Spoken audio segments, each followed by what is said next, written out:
Ever found yourself with duplicates of the same model? What if it's multiple of the same exact model? You could just go with different colour schemes to make them stand out. But what if they are special characters? In my collection, I've got not one, not two, but 4 Grimgor Ironhide models. This is Grimgor Ironhide Reimagined. Orcs and Gobbos, I'm your warlord Josh. Welcome to WaaaAGH. This is episode 2. Don't forget to like, share and subscribe. Thank you. Grimgor Ironhide is widely regarded as one of the greatest orc warlords to ever live. In the storm of chaos, leading his Ardboys into battle, he defeated Archaon. But history wouldn't repeat itself again in the end times, where he fought at the head of the Beast War as the incarnate of Ghur. Some people even argue that Grimgor might have been the oldest living orc. Described as monstrous and hulking, when I line him up with his black orc mobs, the so-called green demon harbinger of orc looks, well, regular. Unimpressive even. To make it worse, in 8th edition, Grimgor fights with Dark Immortals. He cannot leave that unit, which means he needs to stand out but still blend in to his grizzled bodyguard. When I go through my collection, I always think about how I can give each version of a duplicate a unique identity. This could be achieved through paint schemes, weapon swaps, head swaps, changing the height of the base and the model, or changing the amount of space with the base size, giving it more room to breathe. This way, each and every one starts to feel unique. The issue with having multiples of a special character like Grimgor is that they're often described in great detail, their armour, their weapons, everything. It will not do to have Grimgor armed with a sword or a bow. Additionally, Grimgor's silhouette is so easily recognisable since he's only made up of 3 parts. For this particular Grimgor, I decided to swap his axe for something with a bit more chop.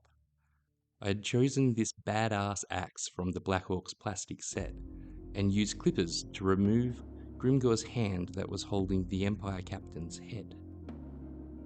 Now for his own head, I had a pile of options.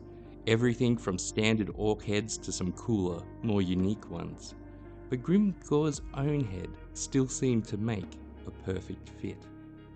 I also had this awesome Ironjawz mask from the Spearhead box that fit it like a glove. Next I had to figure out what to do with his left hand. After snipping off Gitsnick, I drilled away a part of the metal and inserted a bunch of decapitated heads from the Marauder Giant kit. After gluing everything in place, I gave him a black primer, followed by a light grey overbrush and a white dry brush on top. I was going to use the slap chop method, as this is what I had used for his unit of Dark Immortals converted from the Ironjawz Spearhead box. For this paint scheme though, I wanted Grimgor to fit in with the rest of the Ironjawz, but be a more elevated version. So I used the same purple and yellow paint scheme. For the skin, I went with orc flesh from the Army Painter line. Since my Ironjawz were primarily purple and highlighted with yellow, I started the armour with Hive Dweller purple from the Army Paint Speed range, and then highlighted with Vallejo's Royal Purple. For the yellow, I base coated everything in Zealot yellow except for the mask and the axe icons. Those were done with Filthy Brown from Vallejo's WizKids line, and then layered up with Flash Kits yellow from Citadel and finished with Sulphur yellow from Scale 75. The metals were painted with plate mail metal and then washed with a mid-brown tone. For the trophy heads, well, I used Bugman's Glow with a wash of mid-tone brown, and that worked out well. But for the ogre's head, much darker skinned, so I added some Gravelord Grey into the Bugman's Glow to give Grimgor both height and presence. I created a custom 50 by 50 base. I carved a stone plinth out of XPF foam and then coated it with European thick mud from High Road Textures. To make the base feel more alive, I added bits from my bits box, skulls, spines from a Chaos Demon kit. I'm a big believer in making sure the colours aren't isolated on the model. If you use a colour once, you need to use it twice.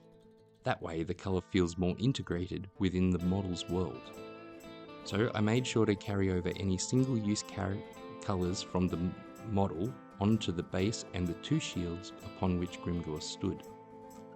I even added a third shield with a dwarf axe chopped into it, just to reuse the browns and the silvers. One cool tip that I picked up from a Miniac video was to add a spotlight of colour beneath the feet of the model. So I painted an area around his feet with filthy brown. Once he was pinned and glued into place, I sprinkled some purple chalk as texture pigment over his feet and base. A quick spritz of sealant to finish him off, and it's time to spin the wheel for the reveal. And there you have it.